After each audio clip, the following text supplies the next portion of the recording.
Buenos días, chicos y chicas del Colegio Carlos Gutiérrez Merino. Bienvenidos a nuestra aula virtual de Ciencias Sociales. Les saluda el profesor Julio César Quioyata, nuestra etiqueta virtual. Somos puntuales, respetuosos de las opiniones de los compañeros y de quien le habla. Participamos activamente y en orden. No se olviden eso. Culminamos las actividades en el tiempo previsto. Nuestra experiencia de aprendizaje, y este viene sería la última semana de esta experiencia, es promovemos el cuidado de nuestra salud en armonía con el ambiente. Y para eso vamos a aprender acerca de qué hicieron nuestros antepasados.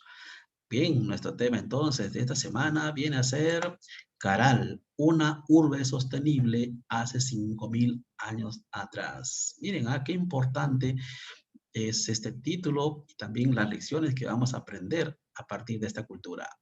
Nuestra competencia construye interpretaciones históricas, nuestras capacidades, vas a interpretar fuentes, vas a comprender el tiempo histórico en el que se desarrolló esta cultura y finalmente también vas a explicar sobre algunos hechos más relevantes de esta cultura.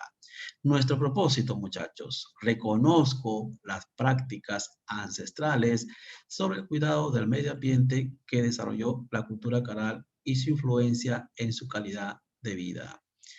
Muy bien, entonces rápidamente pasamos a ver nuestras actividades. Actividad de inicio, actividad uno, Caral, una urbe sostenible hace 5.000 años. La actividad 2, luchando contra el clima, y todo ello nos va a conducir a lograr nuestra competencia. Pero para ello vas a tener que lograr nuestro reto de esta semana. Explica en 2 párrafos por qué a Caral se le considera una urbe sostenible a lograr una armonía entre la sociedad y la naturaleza. Este reto obviamente lo vas a tener que evaluar con estos criterios de evaluación, y quien le habla también va a considerar estos criterios para poder evaluar tu reto. Bien, uno, utilizo información de las fuentes analizadas en las actividades de aprendizaje en la elaboración de mi texto. ¿Está claro eso? Tenemos que utilizar la información.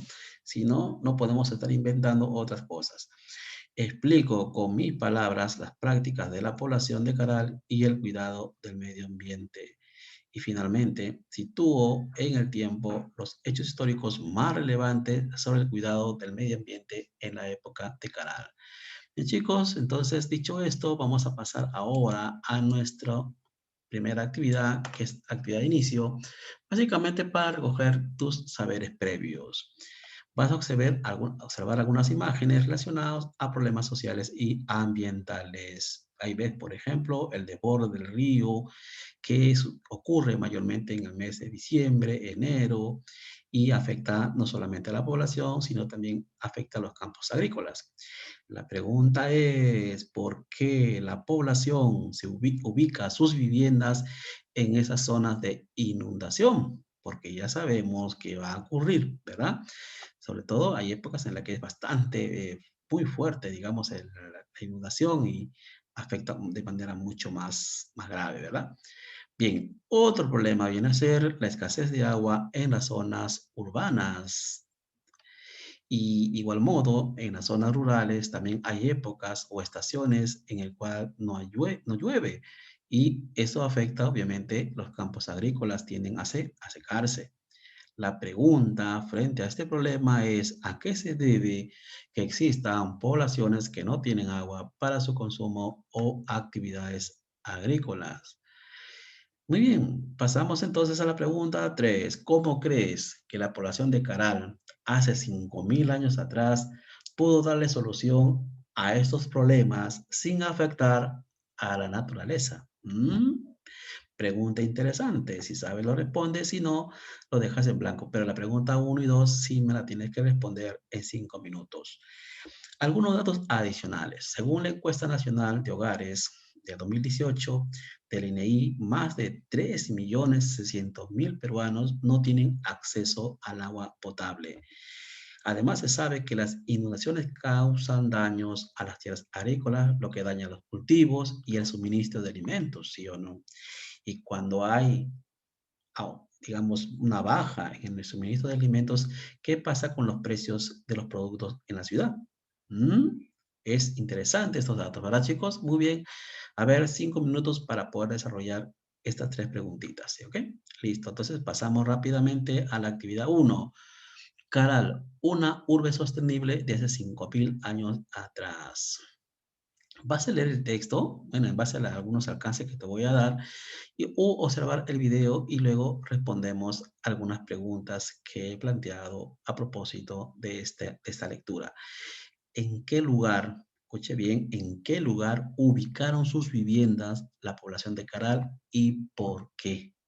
Segunda pregunta, ¿cómo fue posible que los pobladores de Caral contaran con agua casi todo el tiempo si durante todo el año casi no llueve? Pregunta 3, ¿qué entendemos cuando se menciona que Caral tenía una visión de cuenca? Este concepto de cuenca creo que ya lo hemos tratado anteriormente en otra ocasión. Muy bien, vamos a reflexionar en base a estas preguntas y las respuestas que me des. ¿Qué aprendizaje nos deja la cultura caral en base a esta actividad? No te olvides, por favor, registrar en tu cuaderno de trabajo portafolio la actividad que estamos desarrollando. Muy bien, chicos, entonces pasamos rápidamente a darte algunos alcances sobre la lectura que a continuación tú estás observando. ¿Ok? Bien, el título obviamente es Caral, una urbe sostenible hace 5.000 años. Muy bien, aquí básicamente en este párrafo se menciona pues que Caral está ubicado a unos 150 kilómetros al norte de Lima y ahí vivían cientos de personas. Esta cultura no conocía la rueda, básicamente habían elaborado cerámicas incipientes y unas cuantas estatuillas por ahí. Sin embargo, miren, chicos, ¿ah? Ellos tenían una clara intuición ambiental, tanto para su vida personal como para su vida social. Interesante, ¿no? En el párrafo 2, básicamente se habla aquí de que ellos se asentaron, se ubicaron ligeramente en las en las partes altas de las montañas. Obviamente, desde esas partes altas, donde se ubica, digamos, el pueblo, ¿no? Sus casas, pues ellos podían divisar, ¿no? El horizonte y en donde ellos podían, pues, evitar las inundaciones. ¿Mm? Eso es una cuestión lógica, ¿cierto? Una cuestión razonable. Si yo veo que este espacio se inunda todos los años, ¿qué hago? No vivo ahí, ¿verdad? Me ubico en un lugar poco más alto, ¿sí o no? Esa era la lógica que emplearon en este caso, ¿no? Los pobladores de Caral en esa época. Y desde ahí, obviamente, planificaban ya, ¿no? Un manejo del ecosistema, ¿no? Tierras productivas más abajo de la ciudad, el bosque ribereño más abajo todavía, y al final el río, fuente de vida y de peligro a la vez. Es decir, que observaban, ¿no? Las inundaciones todos los años, que obviamente los afectaba también a ellos, ¿no? Pero obviamente ellos habían previsto para frente a esa situación de peligro, ¿verdad? Muy bien, en el párrafo 3, básicamente lo que vas a ver ahí es que las poblaciones se mantenían, ¿no? A salvo de estas crecidas del río, que hoy día se llama el río Supe. ¿No? Entonces ahora ven en esa época el agua, digamos, en estos ríos no era abundante, apenas eran pues unos hilitos, ¿no? Miserables que no asustan ni a las palomas, ni a las gaviotas que viven, digamos, en esas zonas, ¿no? Entonces, pero sin embargo, en enero y febrero, ¿no? El cauce del río empieza, digamos, a aumentar, ¿no? Y eso pues desata pues un torrente que ocasiona inundaciones, ¿no? Muy bien. A ver, en este siguiente párrafo, miren, escuchen. Habla del agua. Dice que era obviamente lo que más le preocupaba y le daban un uso óptimo. Y dicen que cada lugar estaba relacionado con un puquio. ¿Qué es un puquio? Es un manantial, es decir, por donde, digamos, sale agua. Y ellos sabían cómo funcionaban esa dinámica, ¿no? Para eso empleaban acuíferos y cómo se abastecían por ese mismo río que en otras circunstancias se convertía en una. Es decir, le sacaban ventaja digamos, al río, ¿no? Especialmente a los acuíferos. que en otras épocas, como dice ahí, ¿no? Representaba una amenaza, ¿no? Entonces, era, digamos, ver, digamos, las bondades, ¿no? De las características geográficas del lugar y a partir de ellos aprovechaban, digamos, el agua para que pudiera canalizarse, digamos, a cada una, digamos, de los lugares donde ellos vivían. ¿No? Y aparte, obviamente, pues, no podían ellos, ni ahora, ¿no? Se puede prever que, pues, puedan, el río pueda desbordarse, inundar, no se puede controlar a la naturaleza en esa situación. Muy bien, en este siguiente párrafo, miren, ellos emplearon una práctica, en la práctica, una técnica prehispánica llamada amuna, que básicamente significa retener. Es una palabra que he hecho, ¿no? ¿En qué consiste? ¿No? En canalizar el agua. Miren, canalizaban el agua de las lagunas, de las partes altas de los Andes, donde obviamente el agua no es escasa, ¿sí o no? Y luego lo filtraban, miren, escuchen, lo filtraban a través de grietas o espacios en las partes bajas. Y de ese modo, pues, los puquios, ¿no? Por donde salía el agua, siempre estarían allí listos para que el ser humano pudiera consumirlo o usarlo para sus labores domésticas. ¿Qué les parece, chicos? Y en este último párrafo, Shadi y Novoa, digamos, dos investigadores que han estudiado el tema, ellos dicen que tenían una visión de cuenca. ¿Qué significa eso, no? Que ellos, digamos, utilizaban el recurso hídrico de tal forma y se protegía no solamente a la capital, sino también a otros pueblos. Por ejemplo, Pichama, Áspero, Alpacoto, Miraya, Chupacigarro y Lurihuasi, ¿no? Ahora, desde una de las partes más altas de una de las pirámides Carolina, se comprueba claramente que desde allí el valle se atisba, se entiende, se domina. Miren qué interesante la visión que tenían ellos. Es decir, que es como quien dice, entre comillas, controlaban, ¿no? Digamos, la administración del agua, ¿ah? Para su propio beneficio. Y cuando era peligro, obviamente, pues ya habían previsto lo necesario, ¿no? Muy bien, chicos. Entonces, vas a estas preguntas, espero que esta lectura vas a poder responder las preguntas que acabamos de mencionar anteriormente. Actividad 2. Luchando contra el clima. Vas a leer el texto, o bueno, te voy a dar también algunos alcances, así como lo acabamos de hacer, o vas a ver el video y luego vas a responder algunas preguntas que te estoy planteando a continuación. ¿Qué clases sociales, escuchen bien, qué clases sociales se pueden identificar según la lectura? ¿De qué fue capaz la clase sacerdotal frente a la escasez del agua y la alimentación? Y pregunta 3, ¿qué otros conocimientos les permitió vivir en una zona semidesértica? ¿Ya? A partir de ello vas a reflexionar por qué en la actualidad, a pesar de todos los avances tecnológicos que existen, ¿no? Digamos, se observa que hay desabastecimiento de agua y hay más contaminación ambiental. Mm, Eso es para reflexionar. No te olvides, por favor, guardar eso en tu cuaderno o portafolio. Bien, a ver, esta es la información que te estoy brindando. Mira, se dice, según Shadi, que Caral habría sido la primera ciudad sostenible a nivel mundial hace 5.000 años atrás. Ellos manejaron las cuencas, es decir, manejaron el recurso hídrico de los ríos. Y ese cuidado, ¿no? Con el agua y de esa forma de almacenar los alimentos no podía ser casual. Sus habitantes sabían lo que hacían. Entonces tuvieron la capacidad de observar e identificar los movimientos del clima. ¿Qué te parece, chico?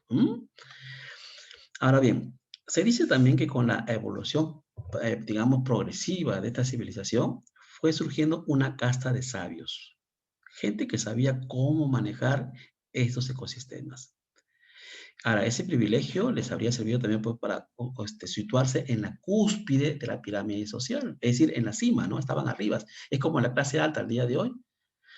Y eso se aprecia, ¿no? En las casas más grandes y más pequeñas. Y esos espacios eran básicamente destinados para los sacerdotes y gobernantes, en tanto que otros son como callejuelas, pero más para el pueblo. ¿Mm? Miren, ahí está. Ahora bien, ese poder que tenía, digamos, esta clase social, obviamente le llevaba pues a tener que prever, ¿no? las circunstancias, los avatares de vivir en ese lugar semidesértico donde el agua no abundaba. Escuchen bien, el agua no abundaba y había que ser previsor con la comida y la energía. Ellos tenían una especie de seguridad alimentaria y si lograron establecerla fue porque a su tiempo y circunstancia constataron que habían fenómenos desbordados como que hoy se denomina el niño. ¿Ves? Entonces, eso, como repito, nos enseña, ¿no? A nosotros, digamos, la sociedad moderna, de cómo es posible manejar el recurso hídrico en lugares donde escasea el agua. ¿Ah? Muy bien, ahora, hoy día, en la actualidad, ¿no? También hay pueblos vecinos que cuando aparecen especies como los sapos o grillos, es porque saben que algo va a suceder, ¿cierto? Especialmente en los cambios climáticos. Mm, ¿qué tal? ¿No? Interesante, ¿no? Muy bien. Ahora, lamentablemente, pues, hubo algunos fenómenos naturales que obligaron a la población de Caral a desplazarse a otros pueblos vecinos donde, digamos, pudieron sobrevivir, pero ya tuvieron que abandonar esas tierras, ¿no? O sea, algo que ya escapaba a su control, ¿no? Eso fue, digamos, un poco lo lamentable. Ahora bien, pero también, aparte, otros conocimientos que ellos tuvieron fue cómo manejar la energía del viento y el fuego, con el cual, obviamente, pues cocinaban sus alimentos, ¿no? Y montaron sus cultos muy asociados a unos recintos que aparecen en varios lugares de la ciudad, en lo que se mantenía vivos unos fogones aparentemente sagrados. ¿Qué tal, chicos? Pues es interesantísimo conocer nuestra cultura del pasado porque también nos enseñan muchas lecciones que podemos aprender y utilizarlo el día de hoy. Entonces, a eso lo llamamos prácticas ancestrales. No solo se vive de la energía como el petróleo, ¿no? Sino básicamente de los alimentos, ¿sí o no? Podemos prescindir de la energía, pero no podemos prescindir de los alimentos. Así que eso es una sensatez, ¿no? Pura sensatez nada más. Muy bien. Ahora bien, nuestro reto, chicos. ¿Qué cosa vas a hacer en cuanto al reto? Explicar en 2 párrafos, escuchen bien, en 2 párrafos, por qué Caral se le considera una urbe sostenible al lograr una armonía entre la sociedad y la naturaleza. Vas a considerar la actividad 1 y 2 que hemos desarrollado, ¿ya? Y vas a presentar tu producto, ya sea en el formato que tú consideres. Puede ser en texto o en audio. Con tu creatividad puedes usar, si es que haces en texto, una de estas imágenes. ¿Ya? Elige la imagen que tú deseas y ahí desarrolla tu texto alrededor, no sé, dentro, qué sé yo. Eso ya depende de tu creatividad. ¿Ok, chicos? Muy bien. Bueno, pues si has terminado, vas a evaluar tus avances con los criterios que ya mencionamos anteriormente. ¿Ok? Y asimismo te vas a autoevaluar. No olvides eso. Al final de la clase tienes que desarrollar autoevaluación para que me lo hagas llegar. ¿Ok? Muy bien. Y además también tú de paso vas viendo pues cuáles son tus fortalezas o debilidades, ¿sí o no? Bueno, felicitarte por el buen trabajo que has hecho. Si has terminado la actividad 1 y 2, claro está. Y más todavía si me has hecho llegar tu reto al finalizar la clase. ¿Ok? Bueno, siempre recordándote que tienes que guardar todas las actividades que haces en tu portafolio y enviar tus evidencias a tiempo, porque esa es parte de tu calificación también. Todo lo que hacemos, todas las actividades que hacemos, todas las actividades se califican, chicos, ¿ok? Muy bien, no tengo ya más que comentarte o explicarte, salvo que te cuides bien y si sales a la calle, ya sabes, distanciamiento social. Ok, chicos, un abrazo y hasta la próxima semana.